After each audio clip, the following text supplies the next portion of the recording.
実はこれ年下夫が白米全部食べちゃった。うまっ。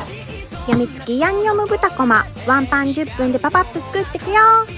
うちの夫ね、辛いのあんまり得意じゃないのに私の影響で食べたがるんよ。でもこのレシピなら辛さ調整できるし、包丁いらずで私も楽ちん。豚肉をやみつきだれに絡めたら、最後にチーズを好きなだけオン。この背徳感に夫の胃袋もイチコロだ。